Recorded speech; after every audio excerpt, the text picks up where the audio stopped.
Welcome to 100 Days of Stardew Valley Bingo Edition, guest starring Gus, Haley, Journal Daddy, Junimo, and starring Aubrey and Bingo.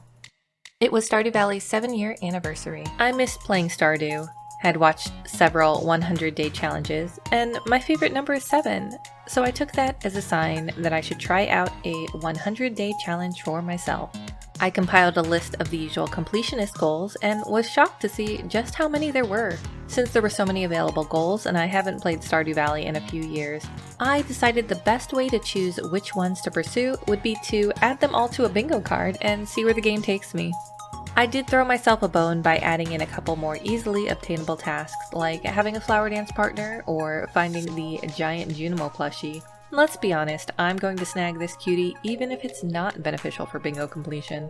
After placing the community center completion goal on the center square and randomizing the remaining goals, my resulting bingo card looked like this.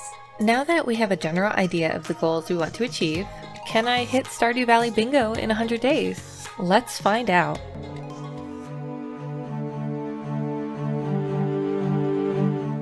On day 1, I picked up my 15 parsnip seeds from Lewis and went to check my daily luck. The spirits were not happy, so I assumed I'd have a low yield from forageables and dumpster diving. I cleared a bit of my farm, collected enough wood to make a chest, then headed into town to start meeting villagers. I gave Leah, then Haley, the first gifts of many, bought 2 of each of the spring crops I'd need, plus some extra potatoes, found 3 clay at a dig spot, caught Sebastian just as he was leaving his room, and managed to meet everyone but Marnie, who had rudely locked her door a few hours prior to me getting there. I planted and watered all but 7 of my parsnip seeds before heading to sleep for the night. First thing on day 2, I checked the telly.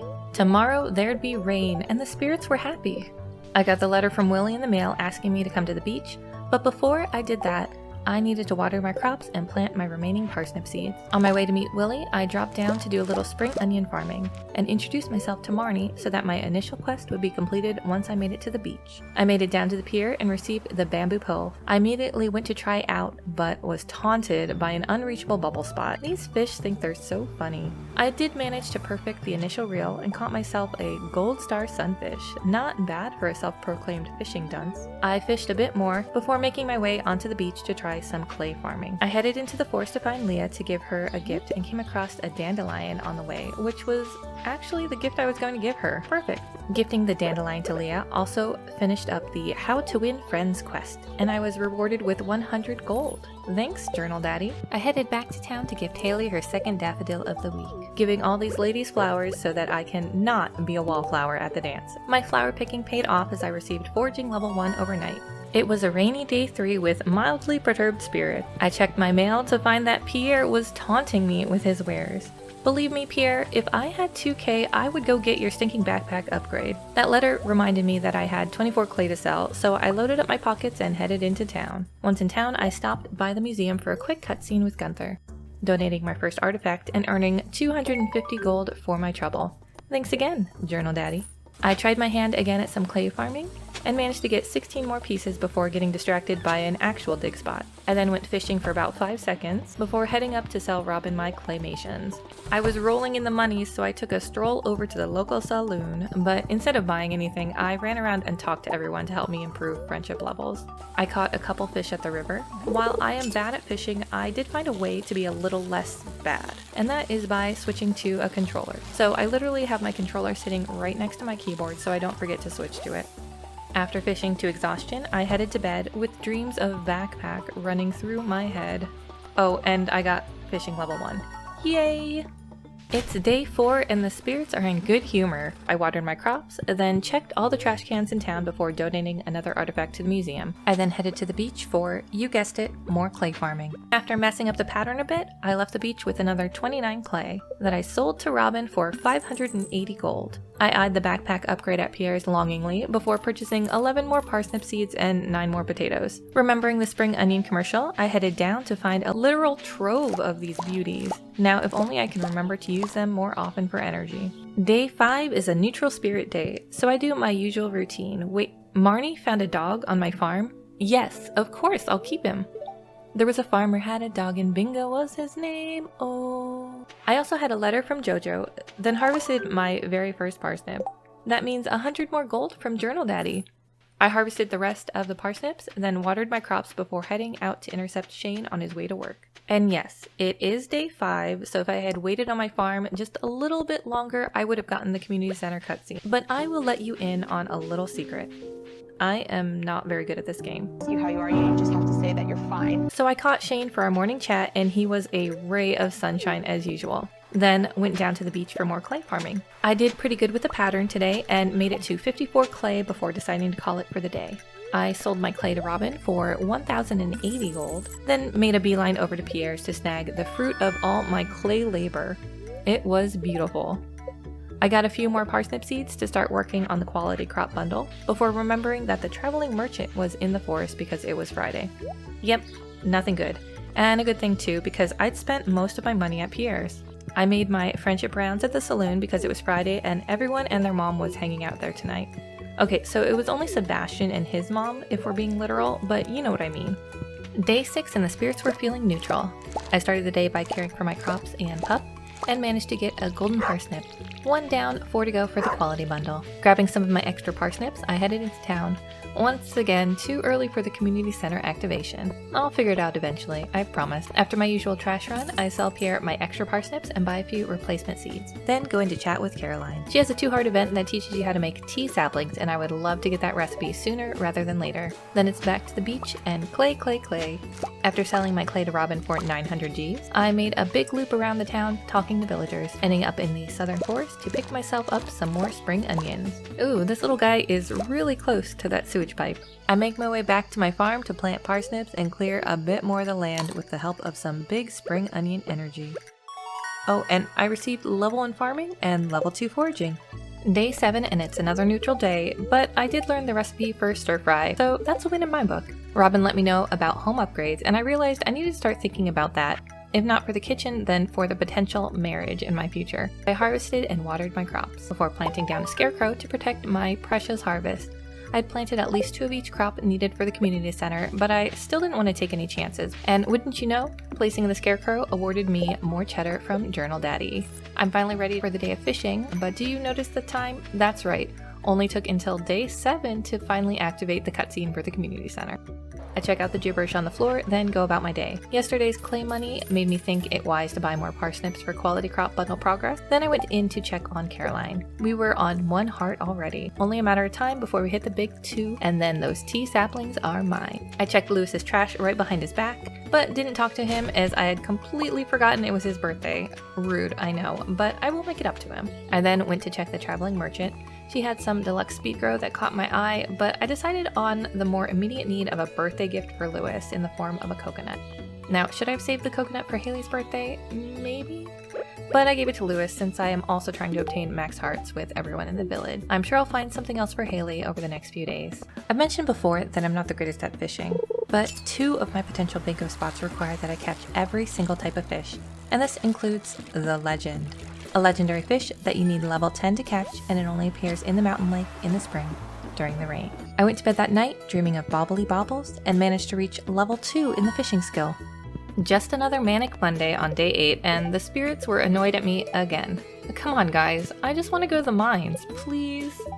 I did get the invitation to see the wizard and a letter from the Hat Mouse, but sorry Mousy, the first hat on my list is the one I'll be snagging from the Egg Festival. I took care of my crops, then made my way over to drink the wizard's Wonder Brew so that I could better understand my Junimo pals, before heading home to grab the first load to take over to the community center. I completed the spring foraging bundle for my 30 spring seeds, and added a parsnip and potato for the spring crops bundle before finding a bubble spot on the river where I fished well into the evening. Back at home, I planted a few more spring seeds before calling it a night, gaining level 3 fishing while I slept. Day 9 saw the spirits angry yet again, but at least the pollen outside made the day look nice. I tended to my ever-growing crop field, planting all but 5 of my spring seeds, before turning in some fish at the community center. Today is the day Willie caught me going through the trash. I swear I thought he was far enough and facing away. So to make it up to him, I ran over to the mountain lake to do some fishing. Though to be honest, I was actually on my way to the mines. Good luck day be damned. But this pool of bubbles caught my attention. I figured I would go to the mines once the bubble stopped, but they were there from before 4 when I arrived until almost 10. I didn't even know bubbles could be active for 6 straight hours. I decided I should still poke my feet into the mines, so I went in to get my rusty sword and check out the first few floors. More annoyed spirits on on day 10, so I started contemplating all my life decisions until I was interrupted by Clint at my door, who handed over the blueprints I needed to craft a furnace. I hadn't had any good luck days to warrant a full trip to the mines yet, so I focused on taking care of my crops. Up to 3 gold turnips, yay! I added 2 more to the lake fish bundle at the community center before finding another bubble pool in the forest. This one didn't last quite as long as yesterday's, but I still managed a good fish haul, plus the added benefit of working on my fishing skill. I remembered to give Vincent some cookies I'd found in the trash for his birthday. I wiped them off, I swear. So now he is officially my best friend in town. Not too heart shabby for day 10 if I do say so myself. I found some more spring onions, then just kind of wandered around for a bit. I guess I was looking for forageable? Once back home, I did a bit of inventory management. Oh, and I reached level 2 farming, level 4 fishing, and level 1 mining. Heck yeah. The spirits were finally happy on day 11, so that meant I should make a trip to the mines. I picked up the quest to find Robin's missing axe and did my usual crop maintenance. I was up to 4 out of 5 gold parsnips. It was getting late in the afternoon, so I dropped Robin off her axe, then made my way to the mines, where I placed down a chest for storage between dives. After reaching level 5 in the mines, I had enough copper to craft a furnace, which I placed next to my chest by the elevator. It was rather late when I finally reached level 10 of the mines, so I donned my new boots and made my way home for the night. It turns out I left the mines a tad too late because I fell asleep just feet away from my home and was charged 125 for this blunder. On Friday the 12th, the spirits were happy again. Trying to lure me back to the mines, I see. My pop sent me 500 gold in the mail, and Mayor Lewis reminded me that the Egg Festival was tomorrow.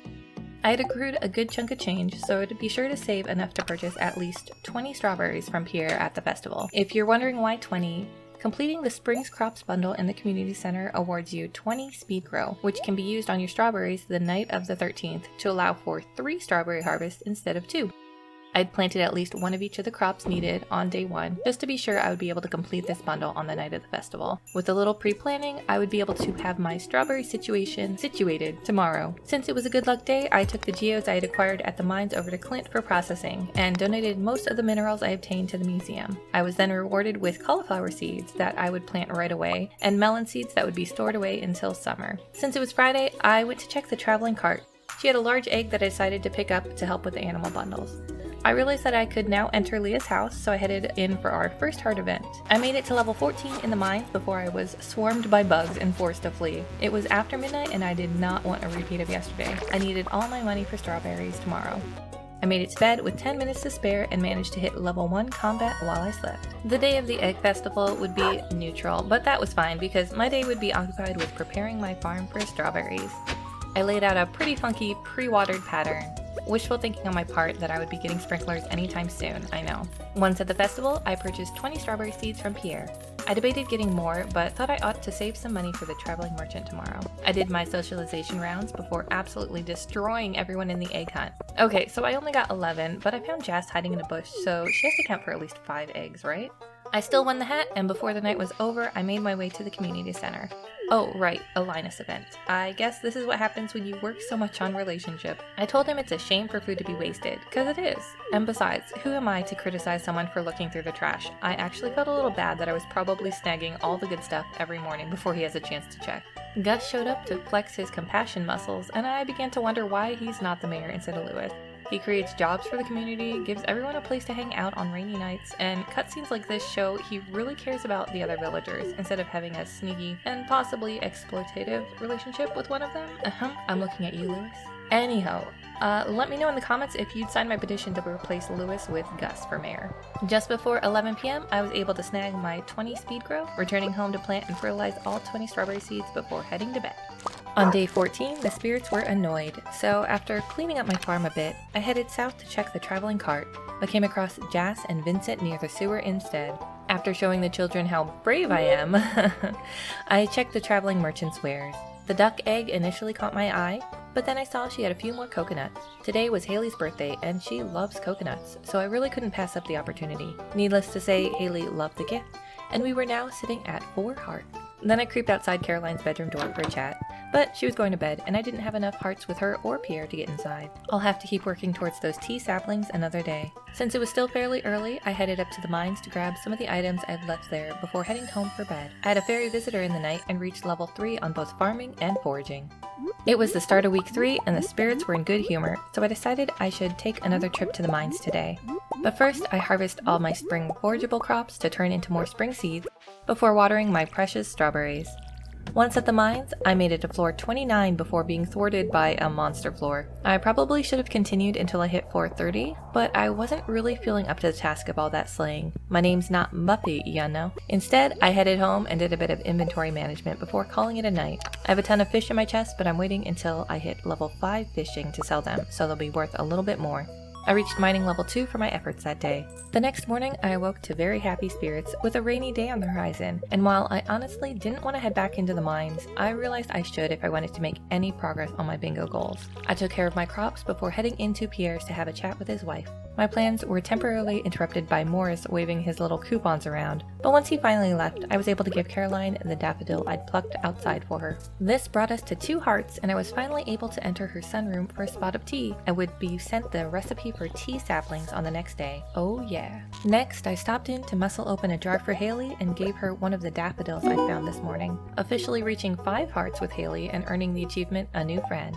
I pondered my heart situation for a while. Haley would certainly be the better option for this run. I had been able to get a loved gift of coconut from the traveling merchant for her on her birthday, and wouldn't have to spend any extra cash to keep her swimming in daffodils. I might even be able to marry her in summer at this rate. I couldn't think too long about my romantic musings though, because it was time to hit the mines once again. On level 32, I ran into the stone golem form of nightmares. Drums in the deep. But I managed to reach level 40 before calling it for the night. I woke up the next morning to the pitter-patter of angry spirits on my roof. Or was that just the rain? Caroline sent me the recipe to craft tea saplings, so I made 100 wild seeds, one of the materials necessary to craft these lucrative saplings. My crops were happily being watered by the rain, so I spent some time fishing before heading back over to Haley's just in time for another heart event. I hadn't been finding many bubble spots over the last few days, so I decided to fork up the cash to buy the fiberglass rod from Willie. This rod upgrade would allow me to add bait, increasing the bite rate and thereby speeding up the fishing level progress somewhat. Reaching a high level of fishing in spring was actually crucial for a few of the bingo goals, as you'll need to be the equivalent of level 10 fishing with levels and buffs combined in order to catch one particular fish, the legend, who can only be caught in the spring during the rain. Failure to catch the legend means that I would not be able to catch all fish or find all 7 star drops by the end of the 100 days. So much fear and doubt. So small a thing. I also crafted a few tea saplings that I tossed into the shipping container for that lovely profit. I spent the rest of the evening fishing by the ocean rock, managing to catch a few eels for the night fish bundle. I reached fishing level 5 overnight and selected the fisher profession. I'd be selling the fish thinking up a certain chest in the coming days. Oh, and I made 4.5k for my tea saplings. Nice. Day 18 was another neutral day, but it was also Pam's birthday. So after tending to my crops, I grabbed the silver parsnip I'd been saving for her and headed over for my bonus friendship points. Pam was now in 2nd place on my friendship meter, sitting at a respectable 3 hearts. I wanted to start gathering hardwood soon, so I dropped off my axe with Clint for an upgrade. Still needing 1 more gold parsnip for the community center bundle, I bought a few more seeds from Pierre before heading back to the mines to get some iron. I made it to level 48 before it got too late, and I decided to get out of there while the getting's good. I loaded up my inventory with items I wanted to bring back to the farm that night and reached level 2 combat. Day 19 was the day of the cauliflower, as Pam sent me the cheese collie recipe and Jody asked me to drop a cauliflower bye to her. I planted more parsnips, this time with fertilizer, since I needed to make sure I got the final gold quality harvest. I'd noticed that the grass was getting pretty close to my precious strawberries, so I grabbed some supplies and headed over to Robin to commission a silo be built. I also checked the traveling cart, considered buying a walleye, but decided I needed to fish every fish, so grabbing this from the merchant would not be productive. I made my rounds at the bar before spending the rest of the evening fishing by the ocean rock and clearing up some more debris on my farm, which allowed me to hit level 3 mining. On day 20, my axe upgrade was ready, and the spirits were very happy. It was also the day of my first strawberry harvest, and luckily I hadn't missed watering any on previous days. We'll see if I can keep that up. I swung by the mines to pick up enough copper bars to trade Clint my completed axe for a pickaxe upgrade, and got to work clearing more trees and debris from my farm with my new copper axe. Later that night, I swung by the saloon to chat with the locals, purchased a few more salads and a beer to give to Shane. It was his birthday today, after all. Once back home, I chopped a bit more wood before calling it a night, reaching both farming and forging level 4. Day 21 saw the spirits annoyed with me, but my dad sent me some money and Robin had finished the silo in the night. Shane had also sent me the recipe for pepper poppers. Neat. I cleared some more of my farm, adding hay to the silo, before grabbing the materials needed to purchase a coop. It was still spring, but I needed to get a move on with my animals if I wanted to complete all of the community center bundles in time. I headed over to check the cart while I still had money burning a hole in my pocket, but she had nothing of interest to me, so I made my way up to Robin's to commission another farm building. I have a feeling I will be keeping her very busy over the next few weeks. I tooled around town, talking to people for a bit before noticing some bubbles just out of the reach of the pier. Luckily, the bubbles were reachable from the beach, so I fished there for the rest of the evening. No level up that night, but I did sell 5 more tea saplings for more than enough gold to upgrade another tool to copper. The spirits were very happy on day 22, and I was very happy to see Demetrius at my door. I chose bats to help out with the fruit needed for the community center, and Robin was hard at work working on the coop. I wonder if Demetrius actually stopped by to see Robin. Anyhow, I picked up my pickaxe from Clint, but instead of heading to the mines, I spent most of the day fishing. Later that night, I chopped wood and made some more tea saplings to ship off for a lovely payday the next morning. That night, I reached level 6 fishing. On day 23, both the Telly and Mayor Lewis reminded me it was the flower dance tomorrow, but I wasn't worried because I was already well past 4 hearts with Haley. I stopped by to see Gunther and made a few donations to the museum, then ran around town chatting with people until I came across Leah in the forest and fished awkwardly next to her as she sketched. It was finally the day of the flower dance, and though the spirits were perturbed, I was not, because I knew today was the day I would get to cross off my very first bingo spot.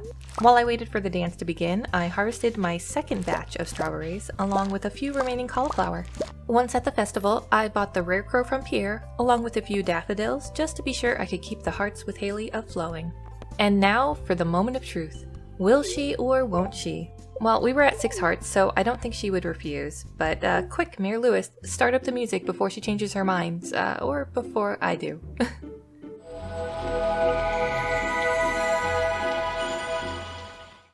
The next morning, the spirits were annoyed. Maybe they didn't like how I danced. Journal Daddy gave me another 100 gold for having the coop built, and I reached 7 hearts with Haley for being her partner at the dance yesterday. I needed to start thinking about house expansion so that Haley and I could be married, so I headed up to Robin to commission her work. An expanded house meant the added bonus of a kitchen that just might allow me to superficially increase my fishing skill through food buffs. I completed the blacksmith's bundle in the community center later that day. It would be nice to have the minecarts repaired. Completing the blacksmith's bundle opened up the vault, which would eventually allow me to travel to the desert. Then I fished outside Leah's house, waiting for her to return home so that I could give her another salad. Perturbed spirits returned on day 26, and there would be no rain tomorrow. It was also Pierre's birthday, so I stopped by his shop to give him a daffodil. I contemplated purchasing the final backpack upgrade, but decided my money would be better spent on apple and pomegranate saplings I would need for the community center. My plan was to plant them on day 1 of summer so that they would be ready to produce fruit come fall. With my coop now finished, I headed over to Marnie to purchase a chicken, who I named Little, before stopping by Leah's for her 4-heart cutscene. A bit later on, I checked the traveling cart. She had a few miner's treats that entreated me, so I bought one. Not sure if this was a good idea, but it looked tasty. I spent more time that night fishing outside Leah's house before heading to the watering hole for my weekly chats with the locals. I do so love when they congregate in the same spot. It makes raising relationships that much easier. Robin was still working on my house, so I'm not sure why Demetrius was busy. I guess he was getting busy with them dance moves. Speaking of dance moves, I got to do my happy dance again because I reached level 7 fishing that night. Neutral spirits on day 27, but I was more concerned about the weather. Come on, rain tomorrow, and it's going to be clear and sunny all day. I watered my strawberries one final time before heading into the mines to see if I could get enough copper bars to do a watering can upgrade before Clint closed that day. Spoiler alert, I could not. But I finally remembered to pick up the tea leaves from Caroline's sunroom, trading her some seeds for the trouble. Why is my inventory always so full? After that, I did my rounds at the saloon, gifting Emily an amethyst for her birthday and bumping her all the way up to 4 hearts. I debated buying the usual customers a round of beers, but decided against it, mostly because my bag was too full. Guess I should have gotten that backpack upgrade after all. Ironically, Shane decided it was his turn to offer up a cold one as I triggered his 2-heart event on my way home. Oof. -1 speed from being tipsy is no bueno. Luckily, it wears off quickly. That night, I reached level 5 foraging, selecting the gatherer profession. It's the final day of spring, and I woke up to a wonderfully large home. I honestly think this is the fastest I've ever gotten the first house upgrade. I harvested my final strawberries of the season, stopped by Pierre's for my last chance at spring seeds, then headed to the community center to drop off items for a few bundles and bide my time until noon. What happens at noon, you might ask? Well, only access to one of the best items in the game. You can receive this adorable Junimo plushie on the last day of any season by shaking the bush behind the playground at exactly 12 o'clock.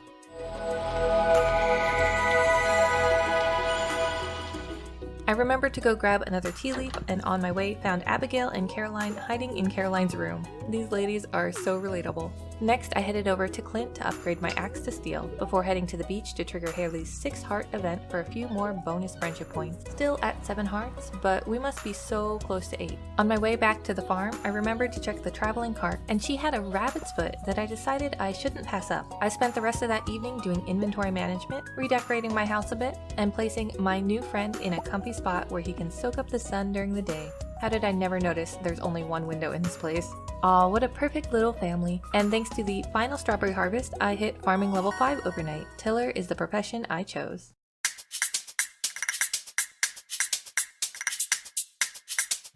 The first of summer was a good humor day, but the first thing I needed to do was stop by Pierre's for some summer seed that I headed back home to plant, before doing a bit of decorating over near the coop, and then fishing into the night. On day 30, I spent most of the morning watering my crop before heading over to my girl Haley's house for our daily chat. I ended up walking into a heart event with Emily instead. A shocking dream indeed. What wasn't a dream was then hitting 8 hearts with Haley, meaning I could finally ask her to be my partner. I say finally, but it's only summer too? I'm not sure how, but Haley beat me over to Marnie's ranch, so we caused a bit of mischief there. Okay, who could resist that face? I was a bit low on funds, so I made a few more tea saplings to sell to Pierre in order to purchase the bouquet for Haley, along with a few more blueberry seeds, before heading over to the newly opened ice cream stand to pick up one for Demetrius. Just as I was leaving the area, Haley showed up, freshly showered, so I decided it would be a good time to pop the question. She seemed pretty excited. The night was still young, so I took a trip into the mine since today was a good luck day, but I only made it to floor 48 before deciding to call it. There was an earthquake during the night, meaning that I would have access to a new area, or maybe that was just the sound of the mailman stuffing my mailbox with all the letters today. Jeez. Thanks, Pierre, but I'm a step ahead of you. I also got the mayor's quest to find his shorts. I knew where they were. In fact, the whole town probably knew where they were. Honestly though, if Gus were mayor, I think he'd go find his shorts himself, not try to involve an innocent third party with a quasi-unsanitary task. So I went to take out my frustrations on the monsters in the mine. After a hard-fought few floors, I made it to floor 50, halfway to the first of hopefully many star drops. All the monster slaying paid off because I hit combat level 3 overnight.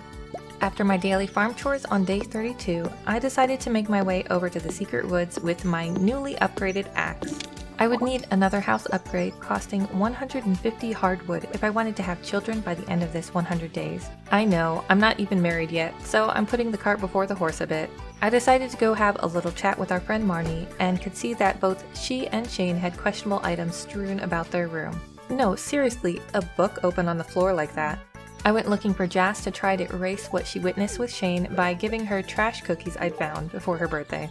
Then finished up a bundle in the crafts room before heading back into the mines to try to make at least a little progress, which I did not. I really need a better weapon, and that was probably going to become the catchphrase of this run. After tending to my farm work on day 33, I visited the traveling merchant, only to find that she had a red cabbage seed. Oh my gosh, what? The woman was too stunned to speak. After I got my chin off the floor, I snagged the seed and sang a little happy song, and I ran back to place the cabbage right next to a watchful scarecrow. Guard this with your life. After the excitement of the cabbage seed, I decided to relax by doing some ocean fishing until it was time to head to the saloon to do my usual chatting rounds. Aren't Fridays at Gus's grand? On my way home that night, I placed a sap tapper because I really needed to get a move on with that for the community center. On day 34, I had some weed damage, but my cabbage was okay, so no harm, no foul. And the rest of the day, I really just did some farm cleanup until I stopped by to see Gus. He was super welcoming, as usual. Total mayoral material.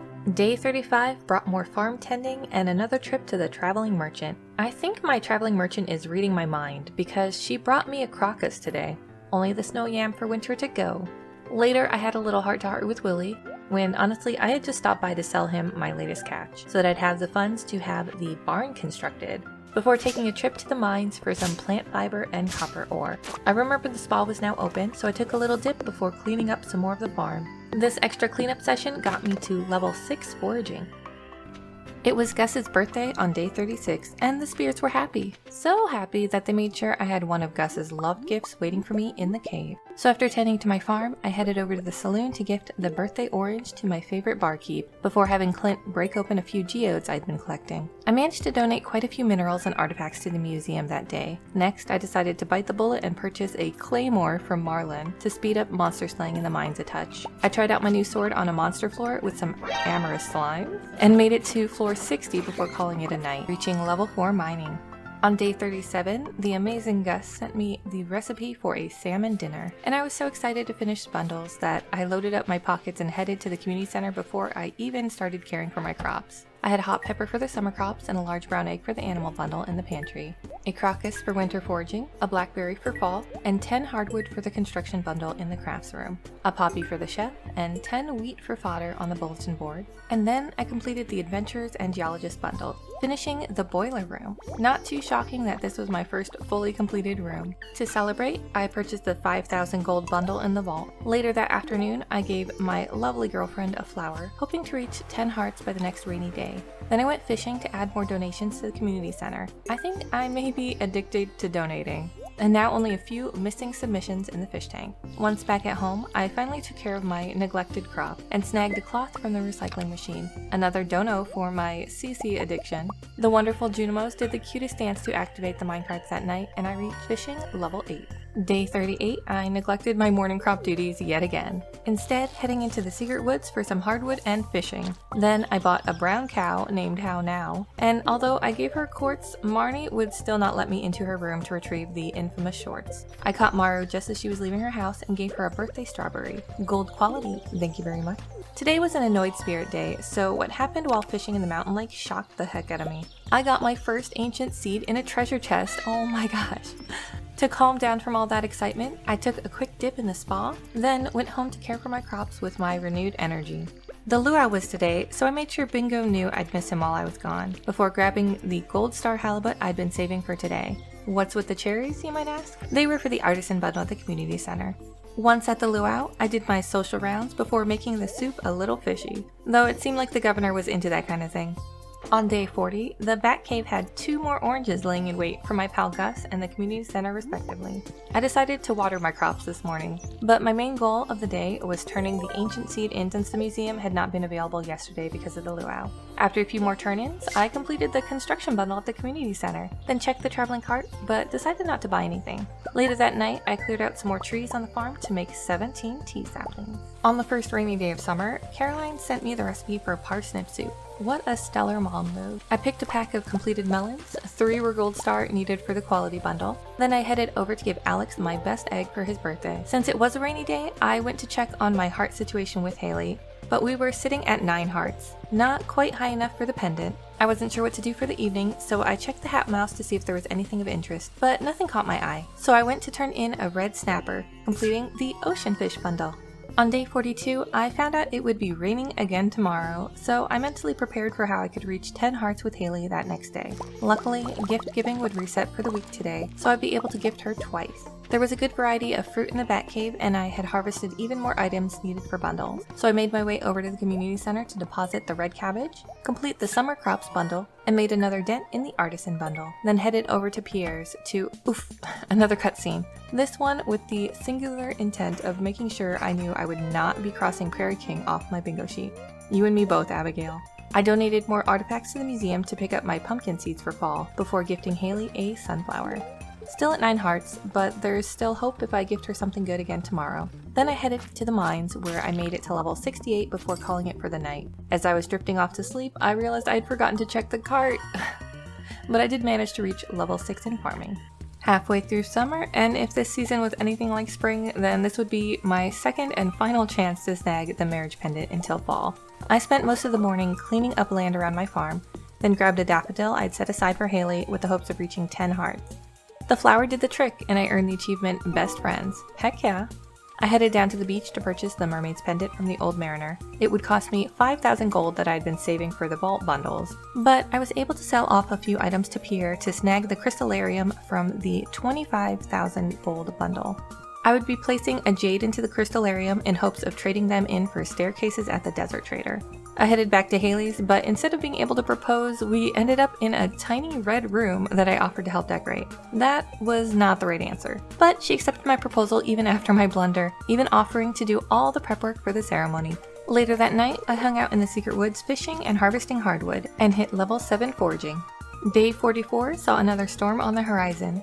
Guess I didn't need to power through that final heart level with Haley after all. And once again, I got a piece of late advice, this time from Lewis. You'd think he'd already know Haley and I were engaged. I'm pretty sure Gus would have known if he was mayor. I caught Marnie on her way to exercise and gave her quartz, officially reaching the heart level needed to enter her room. Now for the unsavory task of entering her room. But first, I stopped by Clint's to upgrade my watering can, as tomorrow the rain would do my watering for me. I made sure the coast was clear, then barged into her room to snag the unmentionables. I hadn't yet decided if I would return them or find some other creative use for them. Back on the farm, I saw that How Now had traveled pretty far from the barn. Maybe I should actually complete the fence. Oh, I see. You don't get your fence pieces back. Well, that's a problem for future me. I took a soak in the spa for a little energy so that I could clear out another section of overgrowth before heading to bed. On day 45, more of my melons were ready to harvest, but I decided to hold off because it was a bad luck day, and I hadn't used fertilizer on these particular crops. I needed 2 more gold quality melons for the community center, so I'd rather wait until the next good luck day to harvest. I spent most of the day fishing by the ocean rock before helping out one of my favorite villagers to make sure their books were in order. As it was Sam's birthday, I bought a pizza from the saloon and headed over to his place. Sam was not home, so I waited. And waited. He finally showed up close to 9 o'clock. A bit of a waste of an evening, but we were now at 4 hearts. After that, I cleared up more of the trees that had fully grown on my farm before heading to bed for the last night as a single lady. The wedding ceremony was first thing the next morning, and although the forecast called for rain, apparently no clouds could come to rain on our parade.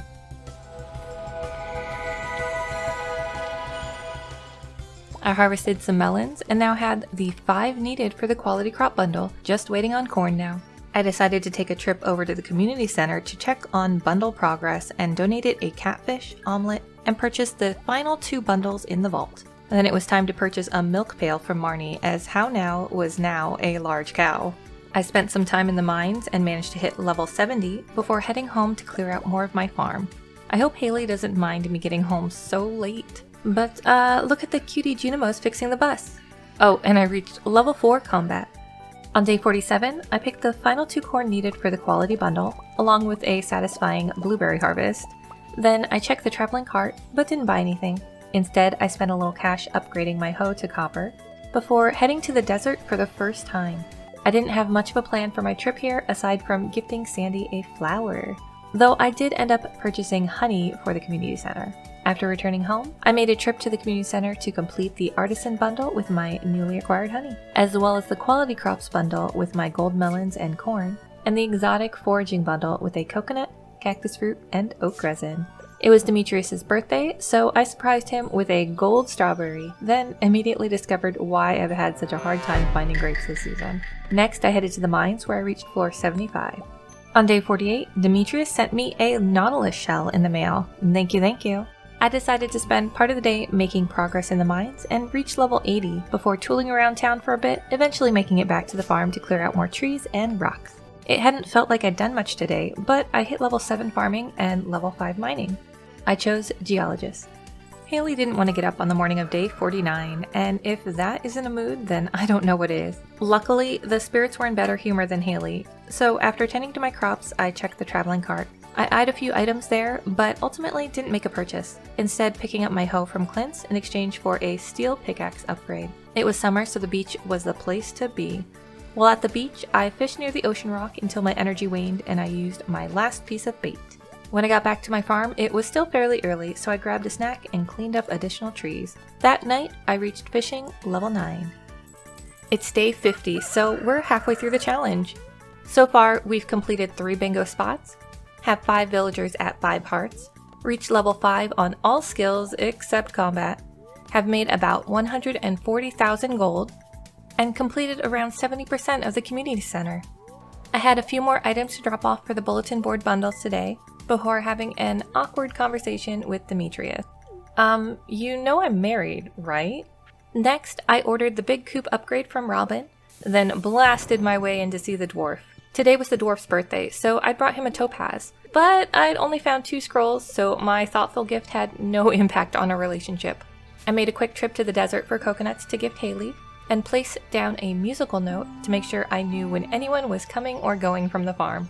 I decided I should place some pathing around my crops to better protect them from the spreading grass, and worked on the animal enclosure a little bit more. Still a work in progress, but it's getting there. On day 51, Robin was hard at work upgrading my coop. I decided to make a side trip for tea leaves, before turning in the last item needed to earn the treasure trove achievement of receiving Rare Crow number 8. Then I picked up my pickaxe from Clint, and dropped off my hoe for a steel upgrade. Gotta get a move on with these tool upgrades. I spent some time that afternoon in the mines finding a few lovely mushroom floors, and making it to level 95 before heading home for the night. On Wednesday, I plopped down my new Rare Crow, then dropped off some more items for the bulletin board bundles, finishing the field research bundle for a recycling machine. I purchased a duck named Darkwing while trying to pretend I didn't know why Lewis was actually visiting Marnie. Since it was Willie's birthday, I headed down to his shop to gift him a quartz and pick up some trout soup and bait that I used to catch a sturgeon at the mountain lake, allowing me to finish the lake fish bundle later that night. On day 53, I received the quest to bring George a pepper for his knee. So I packed a pepper into my pack along with 5 gold bars needed to upgrade my watering can with Clint. Then I spent some time hoeing up the mines in search of the final dwarf scroll that I found on floor 95. I was a little excited to finally be able to buy from the dwarf, so I immediately turned in the scroll to receive the Dwarfish Translation Guide. And with my newly acquired verbal prowess, I bought Rare Crow number 6 from the dwarf before hopping back into the mines and earning the Stardrop waiting for me on floor 100. That night, I hit level 5 combat and chose the fighter profession. My first bottle of wine was ready on day 54, but before I took it to the community center, I went over to check the traveling merchant, ultimately not making a purchase. With the wine now deposited, I completed the Enchanter's bundle, leaving only the apples, maki roll, truffles, and a duck feather for the bulletin board completion. I needed fiber for tea saplings and wanted to make more progress in the mines, so I took a dive, and what do you know, I managed to snag the Squire's helmet on floor 106. You know I'm wearing this to fight monsters. I reached floor 110 that evening, acquiring some fancy new boots and hitting level 6 mining. On day 55, I realized that How Now was a lonely cow and I needed truffles before winter, so I asked Robin to upgrade the barn so I could start purchasing the additional animals needed for this run. Then I donned my helmet and took to the mines, reaching floor 115. Once back on the farm, I did some crop and inventory maintenance before crafting a good quantity of tea saplings to make back some of the money spent on the barn upgrade. What a lovely sound.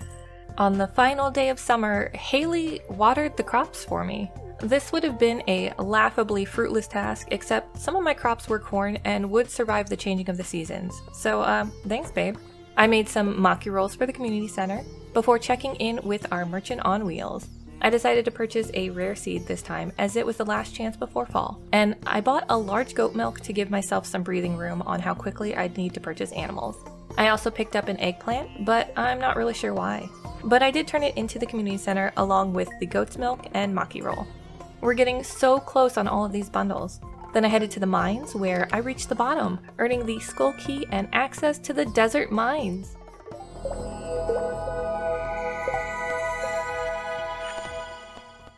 I had yet to find a prismatic shard, so going to the Skull Cavern without a decent weapon was going to be dicey. But that was a problem for future me, because tonight was the wonderful season-ending festival on the beach. Alongside my wife, I watched the jellies dancing mystically under the moonlight and reflected on the season gone by.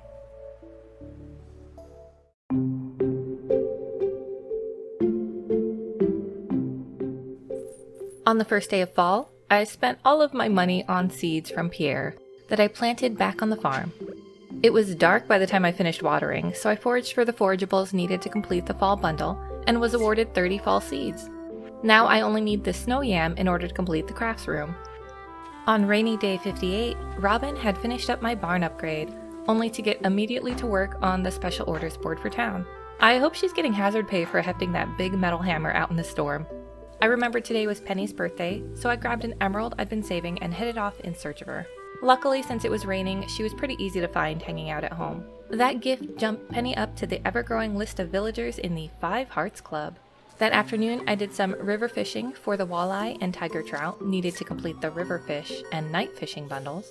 Only the sandfish remaining for the fish tank.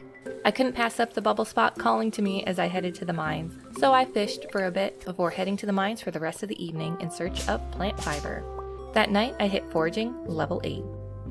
Darkwing laid her first duck egg on day 59, or so I thought. Sneaky Duck had hidden her first egg behind the mayo machine. I'd also collected the 3 apples needed for the bulletin board. It looked like a community center run was in store again today. So I headed over to the desert and caught the sandfish needed on my very first cast. While in the desert, I opened the skull cavern with my recently acquired key and poked my head in, only to be immediately greeted by a serpent, and me still wielding the obsidian edge. I was kind of hoping to luck into a prismatic shard while in the cavern, but decided to give up after only a few levels and headed home. I completed the final bundle at the fish tank, courtesy of the sandfish, dropped off the apples to complete the fodder bundle, and finished the animal bundle with the duck egg. Oh, and can anyone shine some light on what happened next? This flash of light felt like I successfully blocked some kind of Junimo jolt. I mean, the Junimos definitely know magic. They showed off some more magic by removing the massive boulder by the mines that night, and I reached level 7 mining. On day 60, Haley watered my crops again, saving me so much time that morning. While it was initially a relationship of convenience for the challenge, I've got to admit that Haley has definitely grown on me. Mr. Key sent a letter that reminded me how much everyone monitors my whereabouts, but at least he's willing to pay me for my next skull cavern dive. I spent most of the day clearing trees on my farm, then did a magic trick where I teleported across the lake. Maybe the Junimos have been teaching me some of their magic. Willie was kind enough to give me his spare copper pan, so now I'd be able to shimmy search the water in a fun new way, and I spent the rest of the night gathering ore and fiber in the lower levels of the mine. Haley made me an omelet for breakfast on day 61. So sweet. I'd completely forgotten that I'd put an egg in the incubator, so I was a little surprised when it hatched. I named Little's chick Biddle because I was caught off guard and couldn't come up with anything else. I placed a duck egg in the incubator since it was apparently now free to use. Hopefully I don't forget about this one too. Next, I earned Rare Crow number 7 from the museum before selecting Emily's rock rejuvenation request from the special orders board. I think Haley would appreciate me helping out her sister. It was Elliot's birthday, but I wasn't good enough friends to go into his house, so I waited on the beach to gift him a pomegranate before checking in on the traveling merchant. I probably should have picked up the seafoam pudding, but I decided not to make a purchase. As I was heading to the saloon to give Emily the requested gems, Elliot offered to buy me some wine. I love that you can propose a toast to your doom, but does that mean his or mine? Well, I went for the classic option of to our friendship because we would certainly be friends if he kept the wine flowing. Then I gave Emily the requested gems, completing the quest, but hoping she didn't plan on feeding that amethyst to Abigail. Gus came to visit me on day 62 to give me a mini jukebox. He's such a great guy. You can't help but smile around him. I received a sewing machine from Emily for helping her out yesterday, and Pamp sent me a battery in the mail. I brought some geodes over to Clint and donated what I could from that haul to the museum. Then I went fishing in a bubble spot, finding my greatest fish nemesis to date. It was an epic battle, but I managed to reel in that super cucumber, tossing gold onto the beach to further assert my dominance, and also my pack was full. I really need that backpack upgrade. That night, I placed down some torches so that monsters wouldn't spot. Oh wait, this isn't Minecraft, but it definitely looks better with more illumination. Overnight, I reached farming level 8. Haley gave me the spouse star drop on day 63. I think this means we're at 12.5 hearts. Darkwing was holding out on me for a feather, so I put her egg in the mayo machine to let her know I meant business.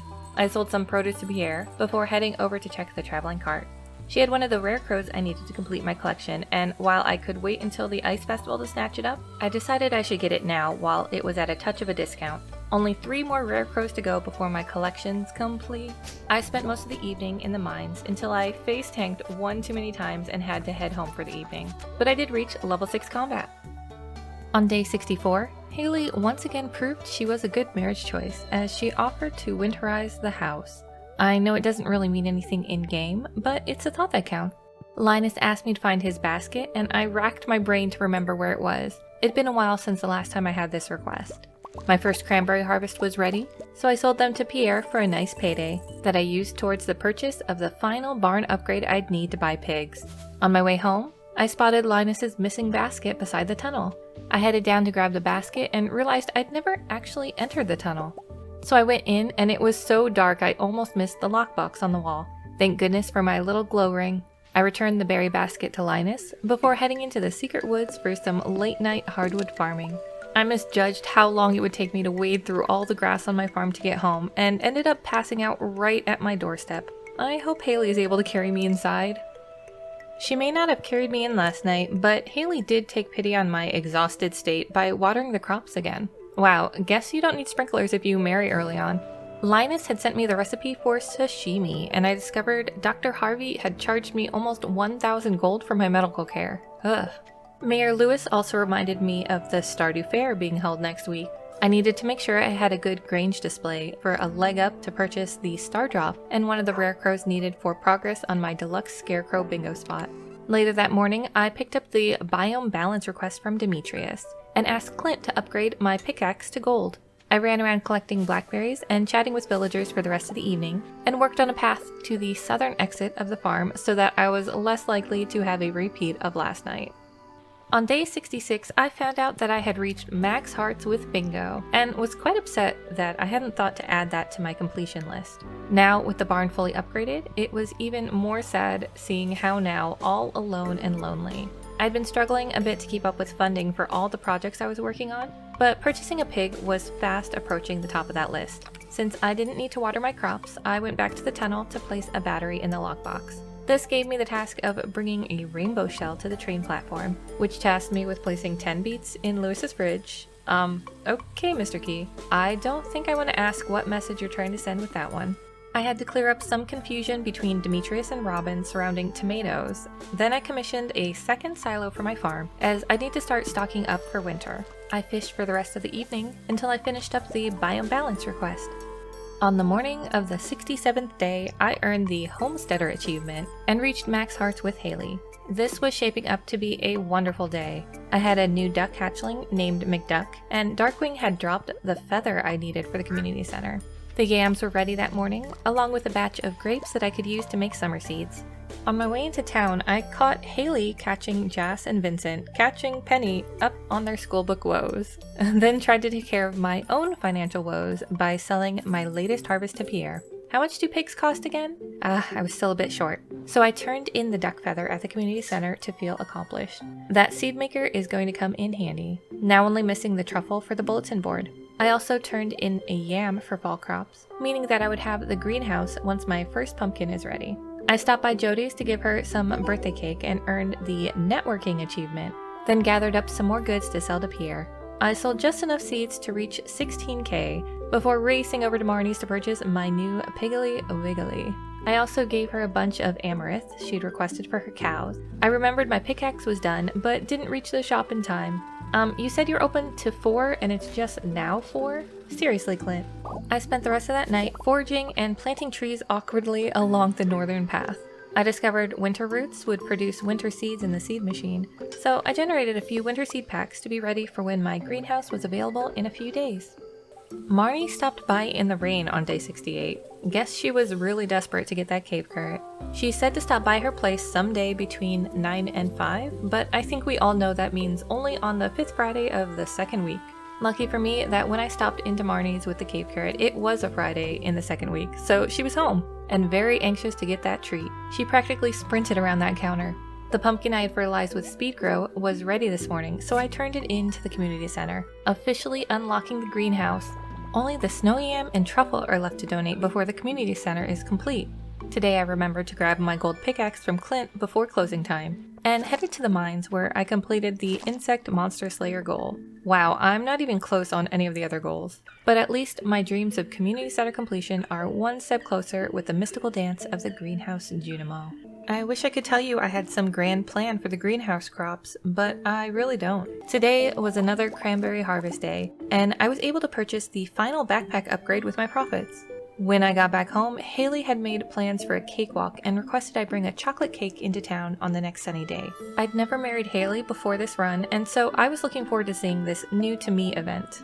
It was Abigail's birthday, and I had a gold star pufferfish with her name on it. Then later stumbled upon her hanging out in the cemetery. On day 70, it was raining, so no cakewalk today, but my first jar of fairy rose honey was ready. I think I'll be saving that beauty for the Grange display. As I was heading down to check the traveling cart, I found Shane out at the cliff's edge and made sure he made it safely in to see the dock. At Pierre's, I sold just enough produce to be able to afford the gold axe upgrade from Clint. Upgrading all my tools to iridium was a daunting task, but I'd just keep chipping away at it as much as I could given all my competing priorities. Since I'd yet to find a prismatic shard, I thought acquiring the burglar's ring would be a good route towards increasing my chances. So I took to the mines to farm dust sprites. I'd need to kill 500 of these little boogers. That night, I reached farming level 9. Leah dropped by a sculpture on day 71, and Jody came by to see if I wanted to come over for dinner tonight. Okay. Are they making a queue outside my door this morning? Shane? You too? Jeez. Is there no one else? Once the train of villagers had finished passing through my farm, I grabbed the chocolate cake I'd been saving for today and headed into town to meet Haley for the cakewalk. I don't want to spoil the event for anyone who hasn't seen it, but let's just say it made me warm up to Haley's character even more than when she let her hair down and helped me out on the farm. Robin also gets some bonus points from me at Mayor Lewis's expense with this event. It was Sandy's birthday today, so I headed out to the desert to gift her a sweet pea, and bought the 10 beet seeds needed for Mr. Key's quest. Then headed into the Skull Cavern, where I overshot floor 25 due to an overzealous shaft, and almost died to the serpent laying in wait for me as I fell. Once back home, I grabbed the largemouth bass Jody had requested, and plopped it right down onto their living room floor. Who's hungry? After dinner, I barged in on Sam and Sebastian's band rehearsal. Sam must have worked up an appetite playing guitar because he decided to grab a post-dinner snack of raw egg. Thanks, but I'll pass. Emily was back from her day trip for Sandy's birthday, so I spied on her rock ceremony for a while. Haley had definitely been working herself too hard organizing that cakewalk, as she'd fallen asleep right there on the floor. I took to the mines to farm more dust sprites, but noped out after nearly dying to a rather unfriendly ghost. That night, I went through the chest in which I'd been setting aside my best items to try to figure out what I wanted to bring to the fair for my Grange display, and reached level 8 mining. The day of the Stardew Valley fair had arrived, and lucky for me, Mr. Key had sent me 10,000 gold for making it to floor 25 of Skull Cavern. Once at the fair, I set up my Grange display. I'd brought Lewis's shorts, but ultimately decided not to put them on display today. After I ran around chatting with everyone and tried one of Gus's amazing burgers, I had Lewis start judging the displays, only to discover that I had won first prize with a rating of 111? Then I placed a few bets for green on the wheel since it's supposedly weighted towards green. But I think my wheel is broken. So I did something I never thought I would do in a run, and that is earn most of the tokens needed through the fishing game in order to buy a Stardrop for 2,000 tokens, the Rare Crow for 800 tokens, and all the remaining items at the stall with the exception of the light green rug. I just didn't have it in me to fish up another 400 tokens. Okay, so maybe I did have it in me. I mean, come on, that rug matches my Junimo plushie. So pretty. The next morning, Evelyn brought me a garden pot. After taking care of chores on the farm, I picked up my axe from Clint and had him break a few geodes I'd been saving up. Then I hung out in the mines farming plant fiber and hoping for the prismatic shard drop that wasn't meant to be. On day 74, Gunther dropped by to give me the rusty key. So after harvesting some cranberries in the rain, I stopped in to gift Marnie a farmer's lunch for her birthday. On my way to visit Krobus in the sewer for the very first time. He had a star drop that I wanted, but 20,000 gold was a bit out of my current price range. So I settled for a jam session in the rain with Abigail, before requesting the final coop upgrade I'd need for this run. Then it was back to the mines, on the hunt for that elusive prismatic shard. I awoke on Friday to find there was an explosion during the night. Turns out it was a rather conveniently crashed meteorite that gave me some much needed iridium ore. I checked in on the traveling cart, but didn't need any of her wares. So I checked the special orders board and decided to pick up the community center cleanup request, then headed to the mines for, you guessed it, a prismatic shard hunt. That was fruitless. On day 76, my coop upgrade was complete, and my winter seeds had finished growing in the greenhouse, making it so I could fully complete the crafts room. Only the truffle left before the community center is complete. Next, I had Clint open more geodes to find items for museum donations, then back to Clint's for a hoe upgrade, and then back to the mines. Come on, Prismatic Shard, I need you. After no luck again in the mines, I got to work on the community cleanup request, fishing trash out of the pond on my farm well into the night. These Junimo dance scenes never get old, do they? And that night, I reached foraging level 9. Wiggly had grown into a big piggly on day 77, so it was only a matter of time until we had that truffle. I spent most of the day fishing up trash for the community cleanup request, then gifted Robin a quartz for her birthday. On my way to place the pond trash into the garbage bin for Linus's request. Kind of fun that he paid me to clean up my own land. The beets had finished growing, so I placed them in Lewis's fridge while he was standing right in front of it. He must not use the milk often because there was a note on it tasking me to feed the sand dragon. The pig hadn't found a truffle today, so I cleared up some more grass to give him a better shot at it tomorrow. Before heading to bed, I placed some hops into an empty keg to brew the pale ale that Pam had requested. On day 78, Linus sent me a crafting recipe for fiber seeds. I had no idea this recipe existed, but boy am I glad that it does. Growing my own fiber will help dramatically with tea sapling production. I checked on my animals, but Wiggly hadn't found a truffle yet, so I cleared even more area around the barn to give him space to search. My initial 2 silos were already full, so I commissioned a 3rd from Robin in order to store the remaining grass on my farm before winter. Right next to the shrine seems good. Then I picked up my golden hoe from Clint before heading home to plant some fiber seeds. And dun-da-dun, picked up the truffle Wiggly found. You know this is going straight to the community center, is what I thought to myself while watching the playback. But apparently past me decided that a trip to the desert was actually in order. Okay. Ah, I see. Past me was actually pretty smart to head to the desert while the bus was still available to feed the dragon their solar essence. Clever girl. Now I need to check the lumber by the door, and then I think this quest chain will be complete. But first, the truffle. I've officially completed the community center on Fall 22, Year 1. Nice!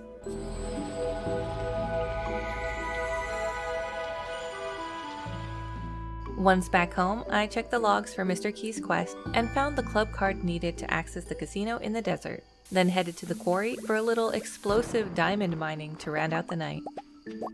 Haley fed the animals on day 79, and I didn't have the heart to tell her we had auto feeders, so I just gave her a kiss and went about my day. I got the achievement Popular for finishing up the bulletin board last night, and then spent the morning caring for my crops, before heading into town to see one of the most joyful scenes in the game, right behind this little gem of joy. See ya, Morris. Or not. I thought nothing could top the day so far, and then this happened. What? I am trash. Yep. This is my hat for the rest of the run. Sorry, not sorry. It was apparently my lucky day, so I took a little trip to the casino. Wait, is his name Mr.? Like Mr. Key? Anyways, I played the slots until I had enough key coins to purchase the objective of my visit. Rare Crow number 3 was mine, and I had only the Spirit's Eve Rare Crow left to acquire before I'd be able to craft the deluxe Scarecrow needed for one of my bingo spots. That night, Pam's Pale Ale was ready, and I reached combat level 7 from just observing the Pierre punch earlier in the day. No, but really, I dropped by the mines a bit that evening. The next morning, Haley made me pancakes. How did she know those were my favorite? I received a cryptic letter from Willie and a few more recipes from some of the villagers. Wait, did I say some? I meant most. From most of the villagers. Oh, and Pierre's store was now open 7 days a week. Wiggly had already found a truffle that morning, and I had plans to turn it into truffle oil via an oil maker in order to make a rain totem. You see, one of my bingo spots is completion of the missing bundle, and in order to get access to the bundle, lightning has to strike the now empty Joja Mart the night before a rainy day. There weren't many days left in fall, and it doesn't rain in winter, so I'd need to use a totem in order to assure I'd have access to the missing bundle within these 100 days. Getting the items needed for the bundle, now that was another problem altogether. So I set the truffle a-brewin' and headed into town to gift George a golden leek for his birthday, before accepting the special order to bring Gus 2 dozen eggs for a very, very large omelet. Anything to help out my pal Gus. In a momentary lapse of judgment, I gave Lewis back his shorts. I know, what a waste. But I did get a minor reward, allowing me to say something I haven't said in quite some time. Thanks for the cheddar, Journal Daddy. My truffle oil was done when I returned home that night, and this is when I made my second mistake of the day. You'll see what I mean. Crafting the rain totem earned me the artisan achievement, and I activated the totem immediately like the impatient little farmer that I am. That night, a bolt blasted down from the heavens to smite the remnants of the once looming market. And here it comes. Yep, natural rain tomorrow. A bit of a waste of a rain totem, but fear not, I'll make an even greater blunder a little further into the run. The villagers decided to fill up my recipe book a bit more today, and my friend Gus sent me a delicious looking vegetable medley. My third silo was complete, so I scythed up some of the remaining grass around the farm. Please ignore the partial fencing. Then I did something I should have done weeks ago. I started planting the mahogany seeds I'd been collecting. In my defense, these were not around the last time I'd played Stardew, so it took me a while to realize I should plant them for a renewable source of hardwood. The sweet gem berry was fully grown today, so I plucked it up and gave it to old Master Cannoli in the secret woods in exchange for another Stardrop. I stopped by Marnie's to pick up a heater for the coop and purchase a— hey, where are you going? No. Alrighty then. No animals for me today. My immense displeasure at Marnie must have been showing because I scared the bejesus out of Leah on my way home. Later that night, I headed to the mines for more fiber farming as my planted fiber still had a few days before it'd be fully grown. The next day was a rainy fall Friday, and Emily sent me some wool.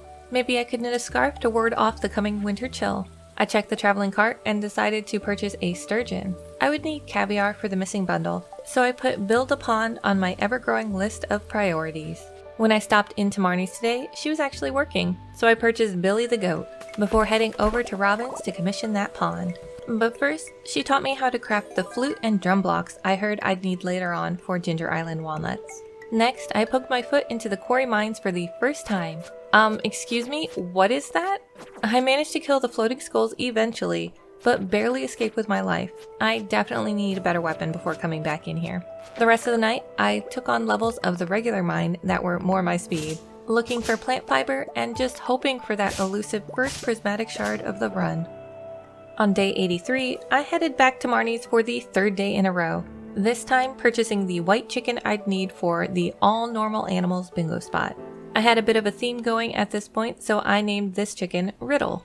While wandering around waiting for the festival that night, I stumbled upon the wizard who let me know he'd sealed his ex-wife into the side of the mountain.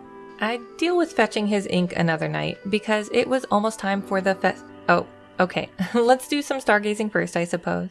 Once at the Spirits Eve festival, I purchased the rare crow from Pierre before making my way through the maze to find the golden pumpkin. Back at home, I plopped down the 8th and final rare crow needed before I'd earn the recipe for the deluxe scarecrow. Then packed my bags with everything I thought I'd need for a trip to Skull Cavern first thing tomorrow morning. The final day of fall was a good humor day, so just like that, I was off to the desert. Whoa, these warp totems are pretty trippy. I stopped by the trader for some spicy eel, espresso, and a load of staircases, even picking up some extra bombs for good measure. Then I steeled myself with a wonderful combination of eel and espresso and headed inside. By 9 a.m., I hit a spooky diner room on floor 20, then nearly died on floor 28, but I persisted onward, lower and lower, reaching floor 50 by 2 o'clock that afternoon. By floor 54, I had run out of ladders and things were looking dim. Would I be able to reach floor 100? Would I find enough iridium to fix Willie's boat? Could I luck into a prismatic shard? These were the questions I asked myself as I traversed one hard-fought floor after another. I crafted one final staircase with the rock I'd collected, my emergency stairs if you will. On floor 56, all hope seemed lost, until one fortuitous shaft dropped me 15 levels. I was less than 30 levels away from my goal.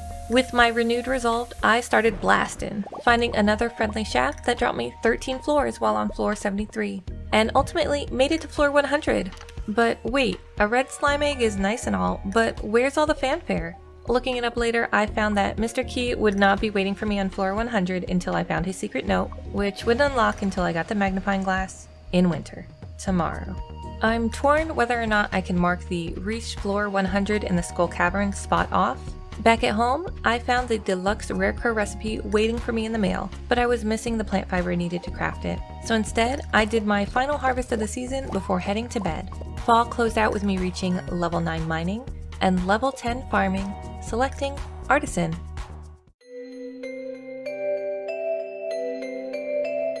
It's the first of winter and we are in the final stretch. That morning, I followed some suspicious footprints through the snow and bumped into Shadow Guy, who gave me the magnifying glass that would allow me to find secret notes.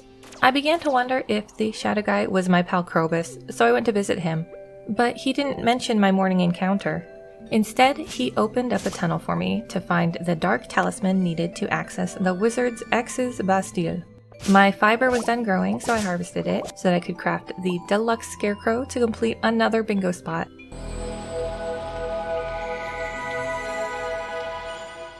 Then crafted tea saplings with the remaining fiber. On day 86, Krobus sent me the recipe to craft a dark sign. Caroline gave me a parsnip, and Willie asked me to catch a squid. But before I attempted to catch the squid, I stopped in to see what was in Willie's back room. Willie's boat wasn't in the game the last time I played, so I may have looked up the materials needed on the wiki. I dropped off the hardwood, iridium bars, and battery packs needed to fix the boat. Heading back through town, I found out the reason Lewis doesn't want his relationship with Marnie to get out.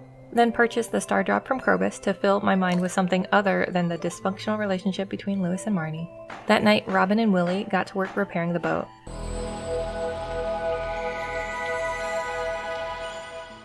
I wish I knew the name of the boat, but I couldn't find any information on the wiki, so let's name it.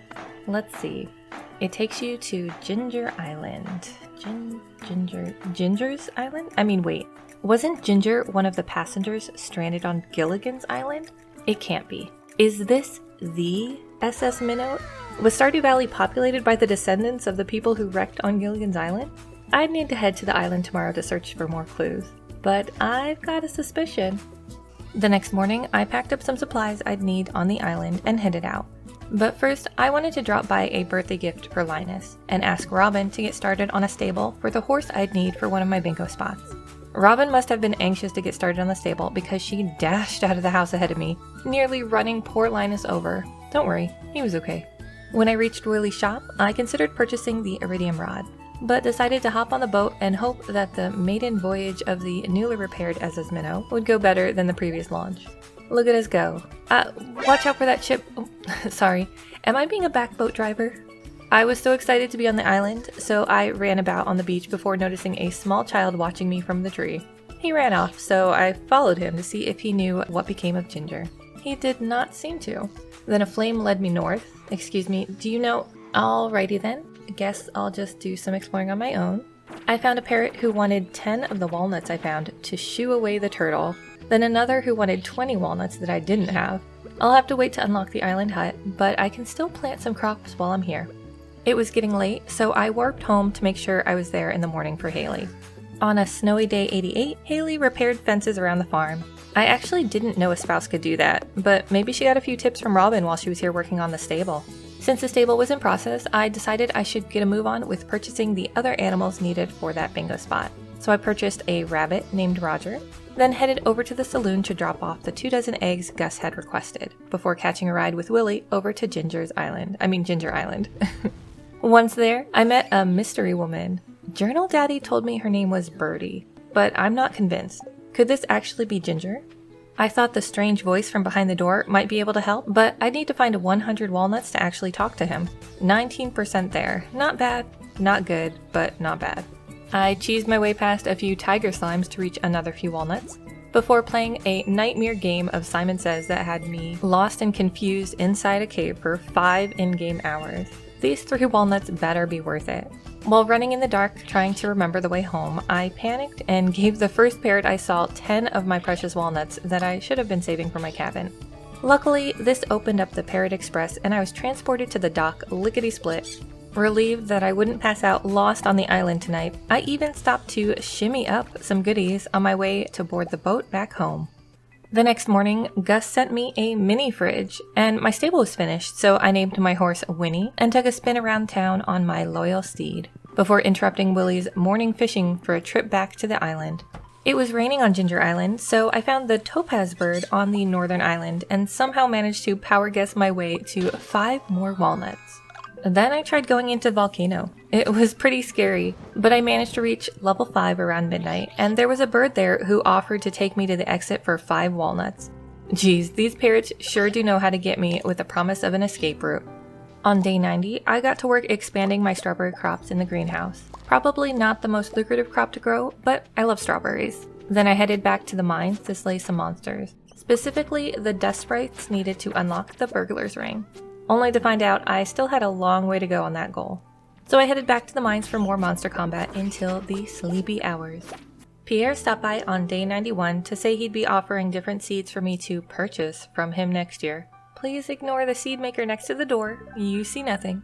I finally remembered to check on my sturgeon pond this morning, and he was asking for a diamond. So I obliged. We would now be able to have 3 sturgeon in the pond, dramatically increasing the chance for the fish eggs needed to make caviar. I found Bingo wandering around the southern exit, trying to remind me to check the traveling cart, but there was nothing there to purchase for the missing bundle. Next, I headed to Marnie's and did make a purchase of another basic farm animal, Baba the sheep, before heading into town to gift Caroline a freshly brewed green tea for her birthday, and then spent the evening back in the mines working on combat, monster slaying goals, and holding out hope for a prismatic shard drop. Late into the evening, I came across a special slime and felt a glimmer of hope for a shard drop, but he only had thermal boots on him. It was now the day of the Ice Festival, and quite possibly the day I made the worst blunder of the entire run. That morning, I sold 309 blackberries in the shipping bin. 309. If you don't know already, I'll tell you why this was such a blunder once I'm finished being disappointed with myself. So I headed down to the Ice Festival, blissfully unaware of the trauma I just caused, and took home first prize in the ice fishing competition. Sorry, Willie. That night, I made a pretty nice profit from foraging, but, well, I'm still not ready to talk about it. On day 93, Haley saw how much work I'd put into this challenge and asked that you like and subscribe if you're enjoying the video. I decided to head back to the mines again today because dust sprites, prismatic shards, yada yada yada. I hadn't even killed half the sprites I'd need to unlock the burglar's ring, so these mine trips were starting to feel futile. But if at first you don't succeed, at least you can have a blast trying. Later that night, I found a cryptic note to bring syrup to the secret woods, though I still hadn't realized the gargantuan error I'd made just the day before. It was not until the next morning, as I strolled into the secret woods, that the realization struck me. I had lost out on over 13,000 gold from the sale of my blackberries. So I did a little retail therapy to help ease the pain and bought milk, the white cow I needed to fully complete the all normal animals bingo spot.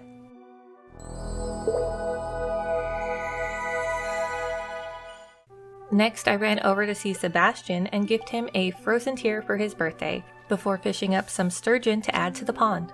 I realized the wizard's wife was still trapped in the mountain, so while I was in the area, I dropped by to investigate. There was a henchman blocking my way, but luckily I knew I could fish up the void mayo he desired from the water right next to him in order to retrieve the wizard's ink. I can now eventually build a Junimo hut on my farm, and the obelisk and the gold clock. But the Junimo hut! My newly filled sturgeon pond had another request waiting for me on day 95, so I threw a grape into the preserves jar to make them their jelly.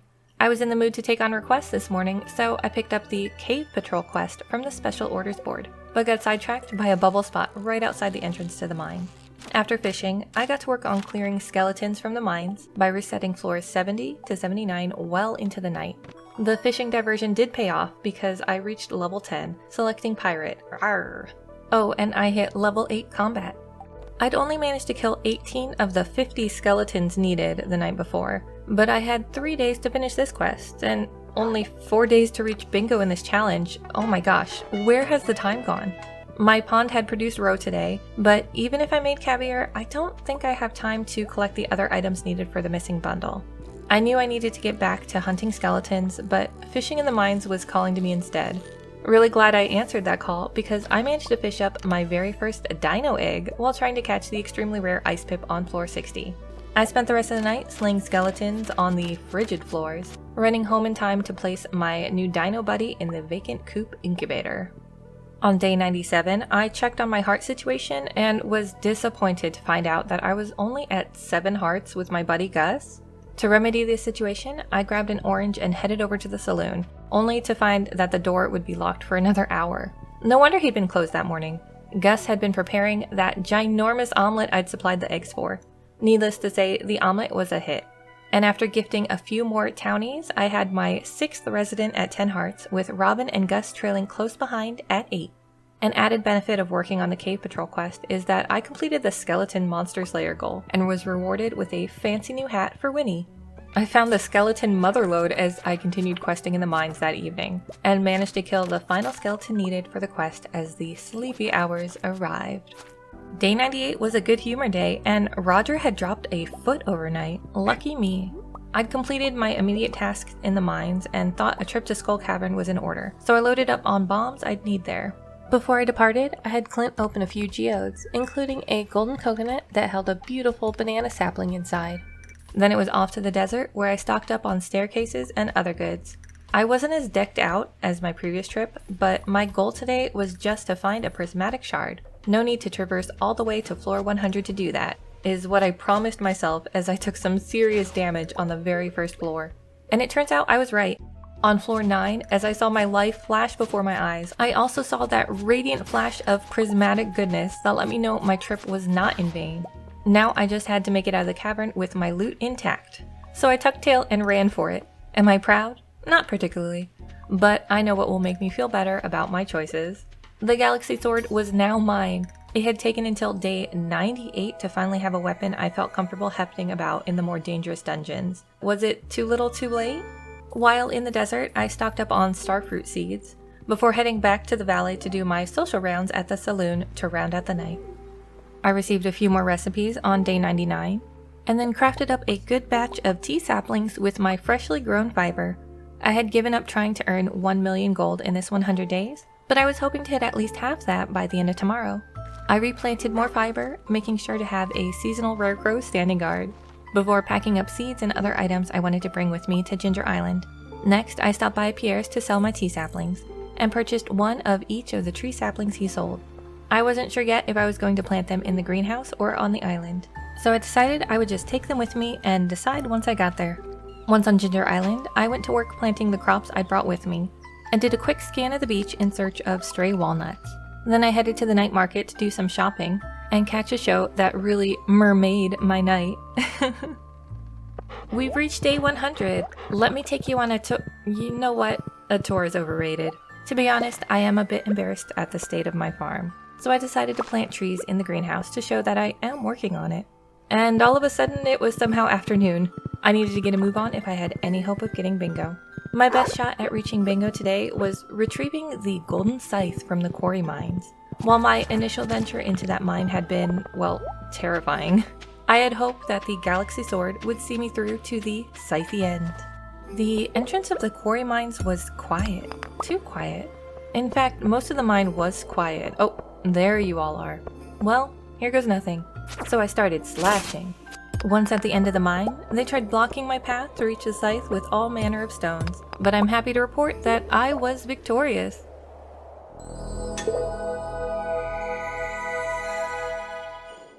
We did it! We got bingo on day 100! I went to give Grim a high five for our accomplishment and got the boot instead. Anyways, with the weight of achieving bingo finally lifted off my shoulders, I made one final round at the saloon, even remembering to give Emily the amethyst that Clint had requested I give her instead of him giving it to her, and now she thinks it was a gift from me. Though to be honest, it does make more sense that her sister-in-law give her a present than a guy who's barely spoken to her. So let's just move on to something that no one saw coming.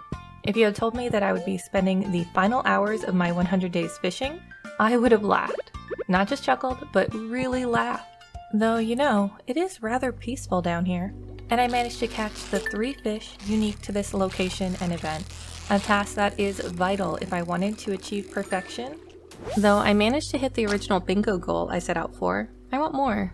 And based on comments, it seems some of you feel the same way. Thanks to Doesn't Matter, I know that perfection won't be possible to reach in 200 days. So instead of shooting for perfection, I think it would be fun to revamp some goals and try for another bingo.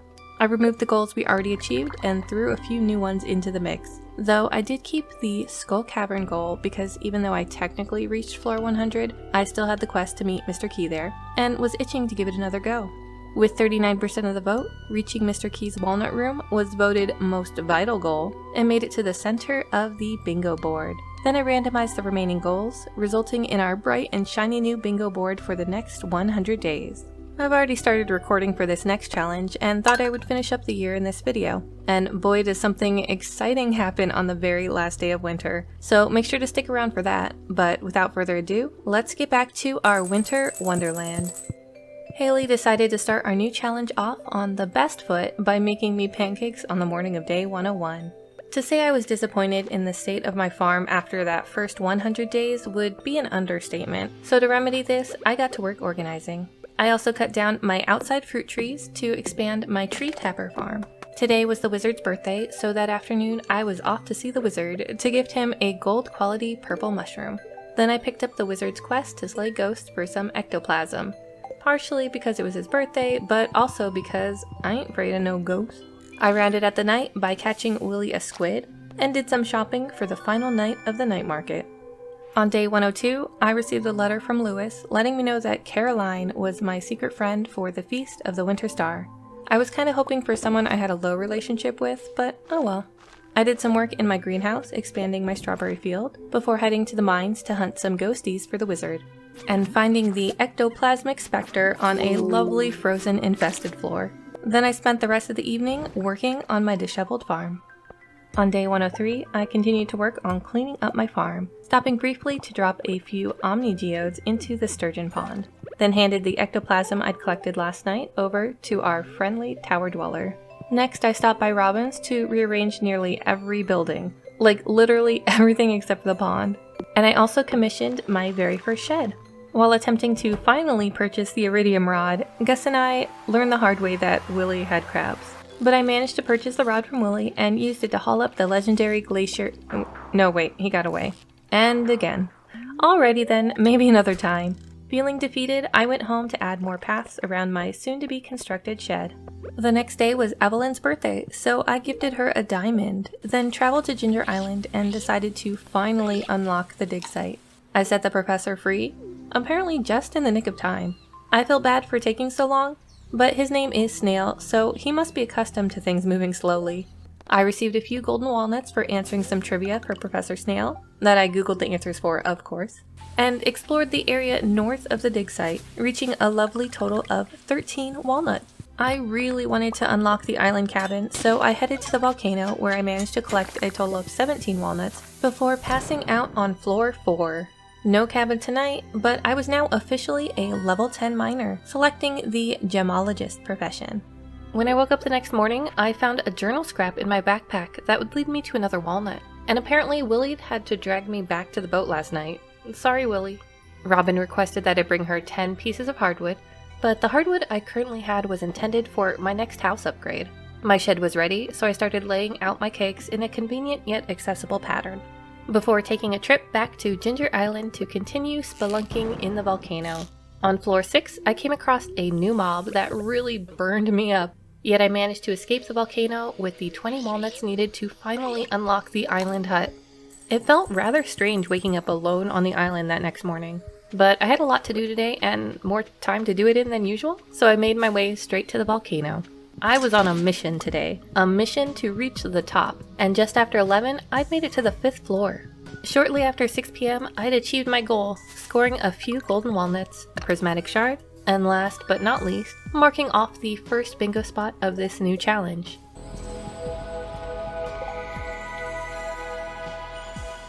Next, I went to investigate the small cave that had opened up near my island hut. Inside was a ginormous frog who gave me 10 total walnuts for my melons and wheat growing on my tiny island farm. I headed home that night, happy with my progress so far, but knowing that I needed to get my farm in order by spring if I had any chance of meeting some of the more extravagant goals of this challenge. Today was Leah's birthday, so after taking care of farm chores, I headed over to see her and gift her a lovely piece of goat cheese, officially maxing out my hearts with Leah. I'd apparently maxed out hearts with Emily as well at some point. Later, I headed into town to drop off a prismatic shard for the missing bundle, had Clint crack open some geodes, and donated any new artifacts and gems to the museum. I spent the rest of that night placing pathing between my tapper trees and various farm beautification duties.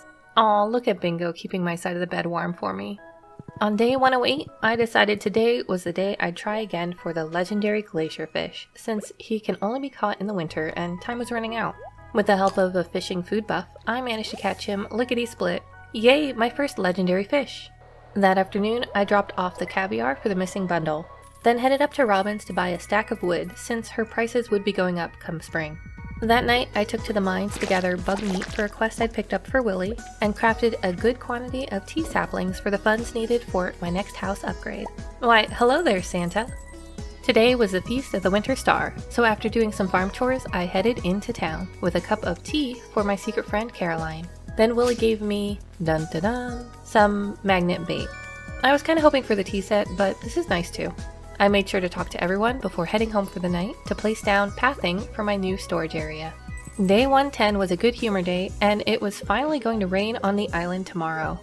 I was also humorously close to the 50,000 needed for that house upgrade, so I made my way to Pierre's to sell some excess goods. It was Clint's birthday, but he was not in his shop. I managed to track him down in the community center to gift him a birthday topaz, before heading to Robin's to purchase that wondrous house upgrade. The rest of that day was spent traversing Skull Cavern in search of iridium and any other goodies I could get my hands on. The next morning, I filled in some more of my greenhouse and dropped by the albacore Gus had requested before heading back to Ginger Island for some rainy day walnuts. I harvested up a few walnuts with my parsnips and dug up another on the beach near Birdie's hut. I went to check the status of my walnut collection efforts and found that I was still 30 shy of entering the walnut room. I took to the volcano in search of more walnuts, but gave up rather quickly as there was little chance I'd earn all 5 walnuts needed to unlock the resort over the next few hours. At least fighting in the volcano let me reach level 9 combat. We are on the final day of winter, the final day of year 1, the final day of this video. Checking in on our skills, we have only foraging and combat left before we max every one. Our star fruit is ready to harvest, yielding us the 3 walnuts left from farming on the island. Only 1 walnut to go before we can unlock the island resort. Can we get it from the beach mussels? Yes, we can! A bit of a shame we couldn't unlock the resort yesterday while it was raining, but at least it's done now. Remember how I mentioned something really exciting would happen today? Well, that wasn't it. I decided to close down the resort for the first day of spring just in case Pierre got any funny ideas about taking a holiday tomorrow when I'd need seeds. Then I collected all of the available walnuts to the east of the resort, fishing up some additional walnuts and a few stingray in the process. I tooled around on the island for a bit until it was time for the pirates to inhabit their secret cove so that I could beat them at darts for a few more walnuts. With my new stash of walnuts, I unlocked the island trader.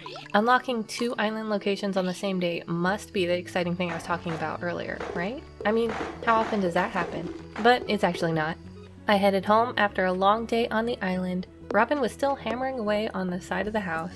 I wasn't sure how Bingo and Haley could sleep with all that noise Robin was making, but apparently Haley wasn't sleeping, because as soon as Robin finished upgrading the house, she asked if we should adopt a baby? Haley, you absolute unit! Yes, by the way, this is it. This is the excitement. We are now officially on track to have children before the 200 days are up. I was a bit worried about how long it might take Haley to suggest adoption during the challenge, but she wasted no time at all. And on that note, I will leave you as I work ever closer towards bingo or 200 days, whichever comes first. Until next time, bye-bye.